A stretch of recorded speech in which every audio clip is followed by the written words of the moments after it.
सर्वोत्तम पुरस्कार प्राप्त संस्था ज्योती सहकारी पतसंस्था, महाराष्ट्रातील एक अग्रगण्य संस्था ज्योती सहकारी पतसंस्था कोपरगाव।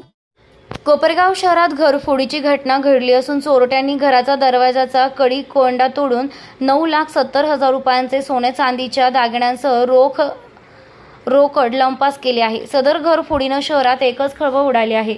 सदरचं सविस्तर वृत्त असं की कोपरगाव शहरातील कोर्ट रोड हरिजन कॉलनी येथील 42 वर्ष मालती रुपेश हाडा यांच्या राहत्या घरी 25 जुलै 2024 रोजी रात्री 10 ते दिनांक 26 जुलै 2024 रोजी सकाळी 5 वाजेच्या दरम्यान अज्ञात चोरट्यांनी त्यांच्या घराच्या पाठीमागील दरवाजाचा कडी कोंडा तोडून घरात प्रवेश करत घरातील किचन ओट्याखाली ठेवलेले पेटी त्यात असलेल्या 9,70,700 किमतीच्या सोन्या चांदीचे दागिने रोख रकमेसह ती लोखंडी पेटी चोरून नेली आहे।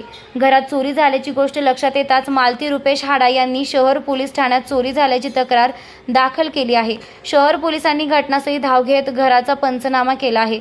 सदर घरफोडीतील चोरांचा मागावा शोध घेण्यासाठी श्वान पथकासह फिंगरप्रिंट टीमला पाचारण करण्यात आला असून त्यामार्फत तपास सुरू आहे। दरम्यान शहर पोलिसांनी मालती हाडा यांच्या तक्रारीवरून अज्ञात चोरट्याविरोधात भारतीय न्याय संहिता कलम 331(4), 305(3) प्रमाणे गुन्हा दाखल केला असून पुढील तपास पोलीस निरीक्षक प्रदीप देशमुख यांच्या मार्गदर्शनाखाली police head constable BS Korekar हे करीत आहेत। निर्भीड न्यूज योगेश डोके, कोपरगाव।